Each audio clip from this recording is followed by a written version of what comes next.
Have you ever tried to convince someone who was absolutely, unshakably certain about their own opinion? Think of that situation. It might have been in a work meeting where you were the only person who could see a fatal flaw in a project everyone else had already approved. Or maybe it was in a family conversation where an old belief felt like an impenetrable wall, immune to any logic or argument. You present facts, data, flawless reasoning, but nothing happens. The certainty on the other side is total. Have you been through that? That frustration, that feeling of talking to a brick wall, is one of the most universal human experiences. It is a direct confrontation with the limits of persuasion. Now imagine the same situation but with the stakes raised to the maximum. Imagine that your ability to influence does not just decide the success of a project or the harmony of a dinner, but the fate of a life. And imagine you are locked in a room with no way out, with 11 people who not only disagree with you, but have already formed a solid, shielded consensus, and all they want is to get it over with so they can go home. This is exactly where our analysis begins. We are stepping into what is perhaps the greatest and most fascinating laboratory of psychology under pressure ever portrayed. An environment that feels as if it were designed by a behavioral scientist to test the limits of resilience and human influence. The conditions are perfect for disaster, for the failure of logic. Think about the variables. Suffocating heat that shortens tempers and patience, an implicit deadline, an unspoken urgency that pushes for a quick decision instead of a correct one, and most important of all, a crushing, almost unanimous first vote of 11-1. 11-1. Pause for a moment and feel the weight of that. It is not simple disagreement. It is isolation. It is the crushing force of social proof in its purest form, one of the most powerful mental triggers that exist, screaming in your ear. If all of them think this way, the only one who can be wrong is you. It is the ideal scenario for the rise of groupthink, where harmony and conformity become more important than critical thinking. This is not just the beginning of a story. It is the setup for a persuasion engineering problem that, at first glance, seems completely impossible to solve. The big question that arises, and that will guide our whole journey, is this. How does a single voice not only survive in such a hostile environment, but actually prevail? How is it possible to dismantle, piece by piece, a fortress of certainty built on prejudice, apathy, emotion, and social pressure? Stay with me until the end, because we are going to decode the blueprint used for this turnaround. What you are about to discover may surprise you, because the tools used are not the ones most people imagine. It is not about charisma, shouting, or cheap manipulation. It is about a masterful and subtle application of applied psychology. To begin to understand this feat, our first step is not to look at the actions of the man who stood alone, but at the exact nature of what he was facing. And that opponent was not a group of 11 men. It was something much older, much deeper, and something that lives inside every one of us. The shortcuts of our own mind. He was at war with the standard architecture of the human brain, which is programmed to save energy, go with the flow, and protect our first impressions at any cost. That feeling of fighting not against people, but against an invisible force, against a current of ready-made certainties, does that resonate with you? It is a silent and often lonely battle. And that is exactly why we created this space. If this topic makes sense to you, if at any moment in this introduction you felt understood, I invite you to pause for a second and leave in the comments what touched you the most so far. Was it the pressure of the group? The difficulty of defending an idea? Sharing your experience here is not just leaving a comment, it is building a community. It is showing someone else who might be going through the same thing that they are not alone. Every time you participate, every time you click the like button, you are sending a signal. Not to me, but to the complex algorithms that govern what is seen and what is ignored. You are saying, conversations like this, that demand depth and critical thinking matter, we want more of this. Your participation here is the fuel that makes this channel grow and allows this message to reach more people who, like us, are trying to understand themselves and others more deeply. So if you value this kind of analysis and want to keep improving your tools of influence and self-knowledge, consider subscribing. It will be a pleasure to have you in our next investigation. This community is proof that we are not alone in our search for deeper understanding. And with that energy, we can now dive headfirst into the analysis. Let us give a full name to that first adversary operating in the shadows of the room. The real enemy, the forced juror 8 faces, is not the logic of the other 11 men, it is their psychology. And the general leading this invisible army has a name: confirmation bias. Think of it as a loyal but stubborn bodyguard of the mind. Once we make a decision, such as the boy is guilty, this bias kicks in and starts working relentlessly. It does not look for truth, it looks for evidence, however small, that confirms our initial choice. At the same time, it becomes a powerful filter that discards, distorts, or ignores any information that threatens that certainty. This is a hidden truth about how our decisions are formed. The jurors are no longer analyzing facts. They are defending a position they have already taken. It is a subtle shift, but it creates a massive impact. And as if this bodyguard were not enough, he has a powerful ally: social proof. This is the comfort and safety of belonging to the majority. Imagine the mentality. 11 of us, reasonable people, reached the same conclusion quickly. The chance of all of us being wrong is minimal. This belief builds a fortress of certainty that is almost impenetrable. Trying to attack it head-on with direct arguments is like punching a stone wall. You are only going to hurt your hand and strengthen their defense. The first great revelation behind the scenes of persuasion is this: a real strategist does not attack the fortress. First, he studies its architecture to find a crack, a loose stone. That is the journey we are starting to uncover. Now, I want to go even deeper into this. Understanding the diagnosis is only half the path. Real transformation happens when we move from theory to tactics. Recognizing the existence of this psychological war is what separates amateurs from masters of influence. Most people give up at this point, believing the battle is lost. But what our analysis shows is that this is actually the starting line. This is where the mental chess game truly begins. Knowing that confirmation bias and social proof are in play is not a sign to retreat. It is the map that reveals exactly where and how to make the first move. If you see yourself in this journey of looking beyond the obvious and questioning certainties, write in the comments, "I choose doubt." This choice for doubt takes us directly to the first and most crucial tactical maneuver in the entire game. The move that does not aim to win, but to open the door so that truth can finally enter the room. This first maneuver is a masterclass in emotional and strategic intelligence. Think about what most of us would do in that situation. Driven by passion and certainty, our instinct would be direct confrontation. We would want to pound the table and say, "You are all wrong, the boy is innocent."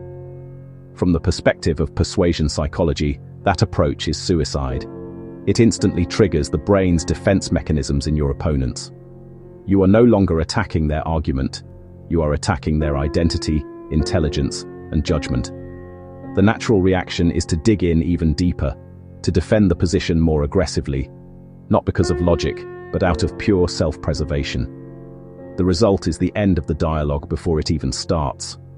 Now observe the genius in what we see going on in Juror 8's mind. He flips the board. Instead of asserting the defendant's innocence, he asserts his own uncertainty. His line is not an accusation. It is a vulnerable confession. "I am not sure." That is the planting of strategic doubt.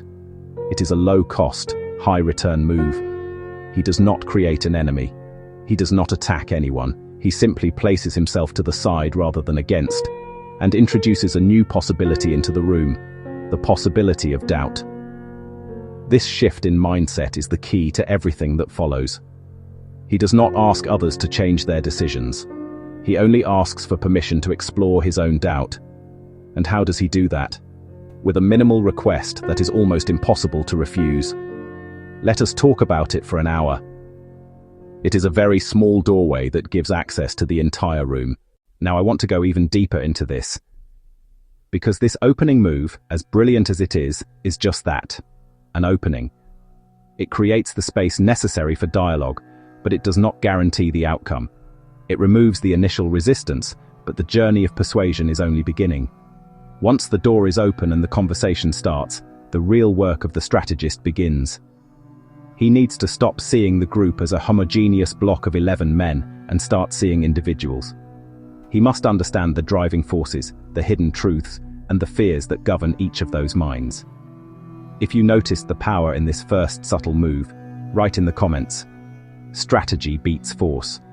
Because once the door is open, the strategist needs a map of the terrain he just stepped into. He needs to identify who is really sitting at that table.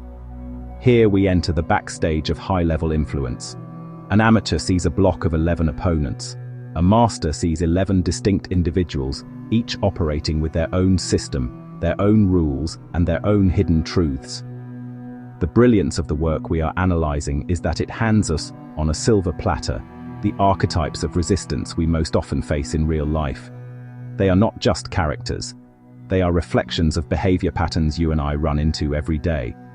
The first and most explosive is the emotional projector, embodied by Juror 3. His decisions are not shaped by the facts of the case, but by the filter of his own wounds, especially his broken relationship with his son. His truth is not in the courtroom, it is in his past. Arguing logic with him is useless, because the source of his conviction is purely emotional. The impact of his personal drama creates an armor that repels any rational argument. Then we have the prisoner of prejudice, Juror 10. His mindset is a closed system. He is not there to deliberate. He is there to validate a story that was written in his mind long ago, based on stereotypes. Arguing with him is like trying to install new software on a computer that has no input port. His resistance is not personal. It is ideological, which means it demands a completely different approach. There is also the apathetic escape strategist, Juror 7. He does not care about truth or justice. His only motivation is his personal freedom. The baseball game matters more than the fate of a man. His resistance does not come from conviction. It comes from inconvenience. He does not need to be convinced of innocence. He needs to be convinced that the quickest way out of the room is, paradoxically, the path of careful deliberation. Now I want to go even deeper into this. Identifying these archetypes is the first revelation. It is the diagnosis. The real transformation in our ability to persuade begins when we understand that there is no single, magic formula that works for everyone. Each of these profiles represents a different type of lock. Trying to use the same key on all of them is a guarantee of failure. The journey of the strategic influencer is really the journey of a master locksmith who knows exactly which tool to use for each kind of resistance he faces. It is about adapting your tactic to the psychological profile in front of you. If you have already recognized one of these archetypes in your own life, write in the comments. I am beginning to see the map. Once the map is clear and the players are identified, the master of persuasion does not use the same weapon for every battle.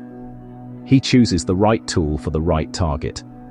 While some resistances are emotional fortresses, others are houses of cards, built on a single fragile factual premise. For that type of structure, there is no tool more powerful than the shock of reality. Inside that room, the prosecution handed the jurors a logical anchor, a pillar to support their verdict. The murder weapon was described as unique and unusual. That fact was a safe harbor for the group's conscience. It allowed any doubt to be silenced because there was a physical, concrete proof that seemed to seal the defendant's fate. It was the perfect excuse to stop thinking. Then we witness one of the most impactful moments in any persuasion journey. Juror 8 does not argue against the supposed uniqueness of the knife. He does not say, maybe there are others. He applies what we can call the principle of irrefutable demonstration. He stands up and, in a silent yet deafening gesture, drives a second knife into the table, identical to the first. The silence that follows is the sound of certainty breaking. It is the revelation that the pillar holding up the entire house of cards was actually a lie. The impact is immediate and devastating. He does not attack anyone's opinion. He destroys the foundation on which all the opinions were built. In the background of the mind, a seismic shift of the burden of proof takes place. Until that moment, the pressure was on him to prove that there was reasonable doubt. Now the pressure is on the other 11 to explain how such a thing is possible. Now I want to go even deeper into this. This demonstration tactic is a nuclear weapon against arguments based on faulty facts. It changes the group's mindset instantly. It is a real transformation in the power dynamics of the room. However, this weapon only works on concrete targets, on evidence that can be refuted visually or logically. The strategist's journey, though, leads him into terrains that are more subjective and complex. What happens when the foundation of conviction is not an object but a memory? What do you do when the proof is someone's testimony, what they swear they saw and heard? If you felt the impact of this turning point, write in the comments. One proof is worth more than 1,000 words. Because knocking down a fact with another fact is one thing. Challenging someone's memory is another story. How do you question what someone swears they saw with their own eyes, without invalidating the person? This is where persuasion stops being a battle and becomes an art. We are now in the realm of elegance and subtlety. If irrefutable demonstration is a hammer that breaks a wall of facts, the tool we are about to study is a master key that can open the most complex locks in the human mind. That tool is tactical empathy. I use the word tactical on purpose. We are not talking about kindness in the usual sense. We are talking about a strategic exercise in perspective shifting. It is the ability to step out of your own point of view and for a moment, see the world through someone else's eyes. Watch how this technique plays out backstage. When analyzing the testimony of the elderly man who claimed to have heard and seen the crime, Juror 8 does not accuse him of lying. That would be disastrous. Instead, he makes an invitation. Let us reenact it. With that simple question, he turns a confrontation into collaboration. He invites the group into a journey of discovery. By measuring the distance and timing the steps, he is not saying, he could not have done it. He is creating the conditions for the other jurors to say that. The impact of this revelation, because it is a conclusion they reach on their own, is 1,000 times more powerful. It is the difference between receiving an order and having an epiphany. The same pattern plays out with the woman's testimony. Instead of attacking her credibility, he focuses on one human, almost invisible detail, the marks that glasses leave on her nose. He does not assert that she did not see. He simply asks a question based on shared human experience. Who wears glasses to sleep? He triggers the jurors' own logic and common sense. He turns them into investigators. This is the hidden truth of advanced persuasion. It is not about convincing others. It is about creating an environment where they can convince themselves. Now, I want to go even deeper into this. These small tactical victories, these tiny cracks in the wall of certainty, start to create a cumulative effect. Each doubt planted, each fact dismantled, each testimony questioned, does more than change one person's mind. It begins to change the very atmosphere in the room. The persuasion journey is reaching a critical tipping point. The energy that once worked against our strategist is about to reverse. If the idea of using empathy as a strategic tool opened your mind, write in the comments. Seeing with other eyes. When the pieces of the puzzle start to fit and the first minds change sides, a powerful and familiar force that was once a barrier begins to shift direction. Remember that first enemy we diagnosed? The crushing force of social proof, the pressure of the 11-to-1 consensus. Here we see one of the most elegant and advanced revelations about influence. A true master of persuasion does not just defend against cognitive biases, he learns to use them in his favor. He becomes a mental judoka. Instead of trying to stop the opponent's force, he redirects it. The turning point in this tactic comes with Juror 9's change of vote, the older gentleman. This is not just one more vote. It is the moment of the first social validation. Juror 8 stops being a lone wolf and becomes the leader of a faction, even if it is only 2 people. The psychological impact of that is immense. Unanimity has been broken. The absolute certainty of the majority has cracked.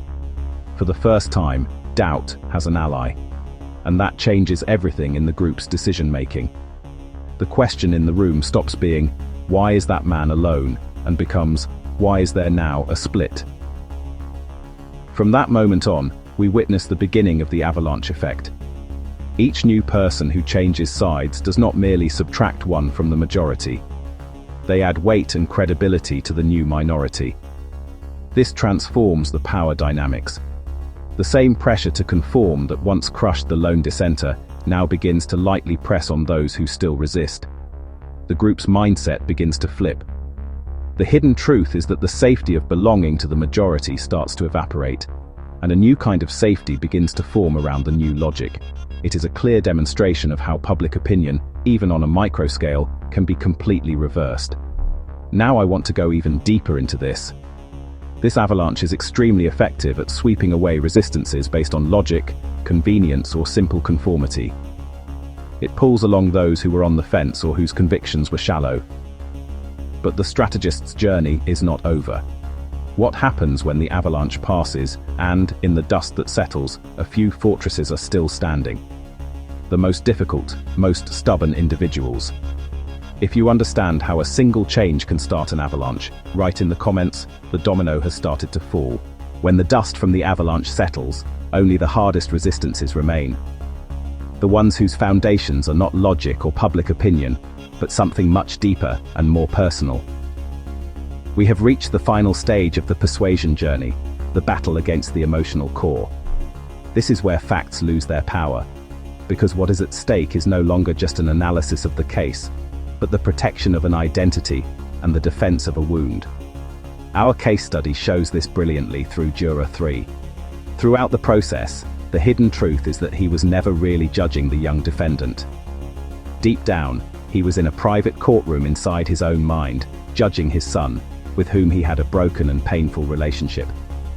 All his rage and unshakable certainty were not logical conviction, they were projection, an emotional shield. Against that kind of defense, no evidence or rational argument has any impact. The only strategy left is the most risky and the most direct, confrontation with the self. The group, now united, stops debating the case and subtly begins to hold up a mirror in front of Juror 3. The pressure shifts from convince us to explain yourself. The backstage of his mind is exposed. That is when the dam breaks. His final outburst, tearing up the photo he carried in his wallet, is not an intellectual defeat. It is catharsis. It is the moment of revelation when the pain that fueled his stubbornness finally comes to the surface. His certainty collapses, not because of a new fact, but because the emotional base that sustained it was exposed and disintegrated. Now I want to go even deeper into this. This final battle teaches us one of the most important lessons about human decision-making. Many times the fiercest resistance we encounter has nothing to do with us or our arguments. It is just the visible tip of an iceberg made of stories, pain, and experiences we cannot see. Understanding this requires a transformation in our own mindset. It demands a shift of focus from tactics of persuasion to the quality of our own character and integrity as influencers. If you recognize the courage it takes to face these hidden truths, write in the comments. The journey is inward. Looking at the entire journey, from backstage to the final battle, one fundamental question emerges. What actually gave a single man the power and authority to guide 12 people through such a complex psychological minefield? The answer is the supreme lesson of this whole journey. It was not a specific tactic. It was not the knife. It was not the step-by-step reenactment. The true source of his power, the hidden truth behind every successful move, was his unshakable intellectual integrity. In an environment where everyone wanted a quick answer, he was the only one seeking the right question. In a game where everyone wanted to win and go home, his only goal was an honest search for the truth, whatever it might be. This is the big revelation that changes how we understand influence. Juror 8 was not the most charismatic, the most eloquent, or the most imposing. His strength came from an almost total absence of ego. His opening line, "I am not sure," was not just a tactic. It was an honest reflection of his mindset. He was genuinely willing to be wrong. While the others defended their positions, he defended the process. That dedication to the process, rather than to a specific outcome, creates the most powerful form of authority: trust. People can argue with an argument. They can hate an opinion. It is almost impossible, however, to resist someone they perceive as being sincerely on the side of justice and truth. The impact of that is the gradual transformation of distrust into respect. Now I want to go even deeper into this. This mindset is what ties every piece of this puzzle together. Strategic doubt, archetype mapping, irrefutable demonstration, and tactical empathy are just tools. Integrity is the hand that holds them. Without integrity, tactics become cheap manipulation. With integrity, they become instruments for discovery and wiser decision-making. This philosophy is what elevates persuasion from a mere technique to a true art of leadership. It is the final piece that lets us look back on this complex journey and finally see the full picture. If the idea that integrity is the greatest tool of influence resonated with you, write in the comments, "Truth leads." Having the right mindset is what gives power to the tools. Now, with the map in hand and the compass of integrity set, there is only one thing left: bringing this entire arsenal into our world and into our daily battles. There is no point decoding the backstage of a masterpiece if we cannot apply these revelations to create real impact in our own lives.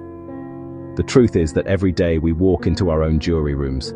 It might be a team meeting to decide the future of a project, a tense negotiation with a client, or a difficult conversation with someone we love. In those moments, pressure rises, biases come into play, and our clarity can vanish. That is exactly what this blueprint was built for. Think of it as your new operations manual for making better decisions under pressure. So how does this translate into action? In your next meeting, when you feel the group's resistance, resist the impulse to attack. Remember strategic doubt. Instead of saying, "This is wrong," try asking, "What would be the risk if we did not consider this other perspective?" Create an opening. When you notice a colleague who is completely inflexible, activate your archetype mapping. Try to identify the hidden truth. Is their resistance logical, emotional, or rooted in apathy? Your approach needs to change according to what you find. Instead of drowning in a sea of opinions, prepare your irrefutable demonstration. Bring that crucial data point, that client feedback, that simple piece of proof that can dismantle an assumption everyone was treating as fact. Above all, practice tactical empathy. Genuinely seek to understand the other person's point of view, not to agree, but to find the flaws in their logic in a way they can see for themselves. Now I want to go even deeper into this. Listing the tools is one thing. Internalizing the mindset needed to use them is what begins real transformation. The ultimate goal of this entire journey is not to teach you how to win arguments. It is to give you the power to raise their level. It is about shifting from a mindset of confrontation to one of construction, guiding people towards smarter and more conscious decisions. The impact of that goes far beyond a single outcome.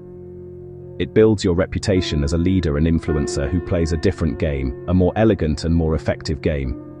If you are ready to take this knowledge into practice, write in the comments, "Time to step onto the field," because knowledge only becomes power when it is put into action. Your journey as a strategic influencer starts now, with your next decision. Think about this for a moment. What will be your first move? In that important meeting this week, are you going to use strategic doubt to open space instead of starting a confrontation? Or will you begin by mapping the archetypes in the room so you understand the terrain? I really want to know what your main insight was. Leave your action plan in the comments. I would love to read it and learn from your perspective. For you who stayed with me through every step of this journey, dissecting each tactic and each bias until this very moment, I want you to know your time and attention are incredibly valuable. If you felt the connection we built throughout this video, if this message was for you, leave a "Bark Ateo Fim" in the comments. That way, I will know who the people are who, like me, believe in the power of deeper conversations. If this analysis gave you a new insight, your like is the simplest and quietest way to tell me that. And if you want to keep accessing these applied psychology blueprints to sharpen your mindset and your decisions, the invitation to subscribe is open. It is your way of saying you want to keep being part of this community that refuses to stay on the surface. I am not really saying goodbye yet. I have prepared a video that is showing up on your screen right now as the logical next step in this conversation. Click on it, and we will continue this journey there. I will see you in a moment.